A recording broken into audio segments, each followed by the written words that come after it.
председателе. Добар ден до сите присутни и благодарност за поканата за учество на оваа дебата за законот за една изборна единица и законот за отворени листи и правична родова застапеност. Јас сакам да изнесам неколку конкретни точки во придонес на овој закон за поддршка на законот за една изборна единица. И мислам дека тие ќе бидат важни во делот кога пратениците кои што се иницијатори ќе учествуваат во донесувањето на овој закон, а ние затоа како ВМРО Народна партија ја даваме и овој придонес во тоа учество и донесување на овој закон. Неколку моменти, а тоа е дека ова е важен момент дека законот произлегува од пратениците, а не од владата.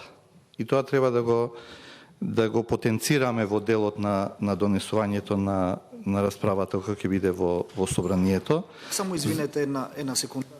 Колеги Амди, Рубин и Јусуф и Лиле, ве молам и Мурачани додите да гласате, Шапаска, ќе се вратите веднаш, затоа што сега е гласањето, а колегите нормално ќе продолжат. Продолжете. Да, благодарам.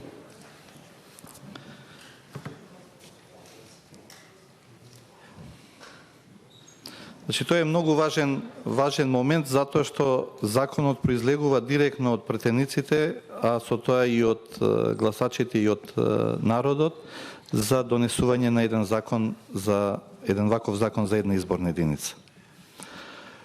Вториот момент што сите веќе ние добро го знаеме и секогаш го прокламираме тоа во сите наши дискусии и поединечни, и јавни, и партиски, и невладини, на невладина организација, тоа е дека овој закон придонесува за демократизацијата на државата. И тоа ние сите многу добро го знаеме, меѓутоа, во зависност од партиските интереси, кога сакаме го потенцираме, кога сакаат некои партии, тоа не го потенцираат, како што е случај со овие две партии што сега се однесуваат на тотална блокада на овој закон. Меѓутоа, што е важно при донесување на овој закон да имаме на еден важен момент, кои се тие два важни моменти, јас би ги издвоил. Првиот важен момент кој ќе се брани условно овој закон е тоа што Македонија треба да се свати и е како една мултиетничко општество. Сега, ако сме како мултиетничко општество, многу ретко етничките заедници директно сами се застапени во овој парламент. Нели? Застапени сме како коалиција, или од едната или од другата страна, и како самостојни партии, посебно албанските партии како етничка заедница, што се директно застапени во делот на парламентот. И сега, ако гледаме ако ја гледаме како албанска заедница, во овој закон, предлог закон, мислам дека тие ќе добијат и плюс пратеници во делот на втората добиваат, меѓутоа третата и четвртата изборна единица, меѓутоа ако гледаат како партиски интерес, тие едноставно се откажуваат од тие гласови само ради партискиот интерес во шестата изборна единица, а знаеме па таму како е прагот за добивање и колку е таа шеста изборна единица, колку е зголемена во однос на другите изборни единици. Значи, тоа е едниот момент. Мултиетничкото општество ние треба да го докажеме на ниво на самостојно учество на партиите во делот на учество во парламентот, и тоа како турци, власи, роми, срби, египтјани, бошњаци и сите други кои што се влезени или не се влезени во Уставот на Република Северна Македонија. Меѓутоа, тука треба да ги спомнам и независните пратеници, односно независните листи, кои што на ваков начин имаат многу поголема можност да се пријават на учество во една изборна кампања и во делот дури на учество во самиот парламент. Значи, таа равноправност ние, ако сакаме да докажеме, би ја докажале на ваков начин со една изборна единица. И тоа треба да го потенцираме во делот на носењето на овој закон.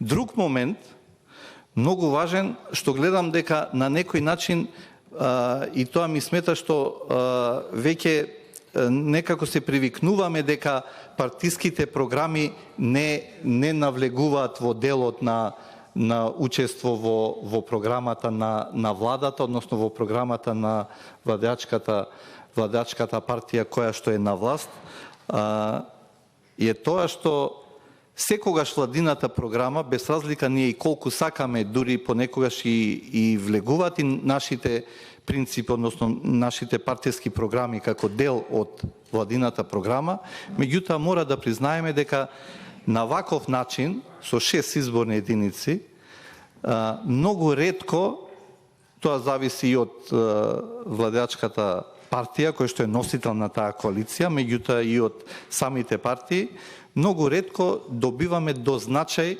да еден дел од партиската програма влезе во делот на владината програма. Тоа го знаеме сите ние што сме учествувале во парламентот и сега што учествувате во парламентот. На ваков начин, со една изборна програма и со повеќе од овие, условно да ги наречам, јас условно би ги нарекол мали политички партии, затоа што ќе видиме тогаш која ќе една изборна единица, па каков ќе биде распоредот на партиите. Меѓутоа, ево сега, со учество на малите партии во еден целокупен амбиент на повеќе партиски парламент, со учество на повеќе партиски парламент во нашиот парламент на Република Северна Македонија, значи тогаш значајот на партиите, значајот на гласачите со гласање на една политичка партија ќе дојде до поголем израз, затоа што и малите партии, составено дури со влез од 1, 2 или 3 пратеници во самиот парламент, ќе имаат директно учество во владината програма, која ќе се носи владината програма, односно која ќе се бира владата на Република Северна Македонија. Значи, овие два моменти, мултиетничкото општество, односно мултиетничкиот карактер на Република Северна Македонија и од друга страна, правењето на една владина програма од учество на многу повеќе програми од партиите, јас се надевам дека и ние ќе видиме сведоци на тоа дека ќе допринесиме во еден развој сега поготово во учество кога веќе влегуваме во НАТО и сме пред европските порти со добивањето на датум, ќе дадеме еден придонес во делот на развојот на демократијата во Република Северна Македонија. Ви благодарам и мислам дека, како што рече господинот Шкарич, 65 сме сега, можда и ќе се зголемиме во тој број кој ќе се носи законот, меѓутоа силата што ја покажуваме како пратеници кои што го донесуваат, кои што го предлагаат овој закон, а не владата, мислам дека ќе принесе до еден зголемен успех. Ви благодарам. Благодарам. Го повикувам господинот Ѓорги Станковски. Повелете.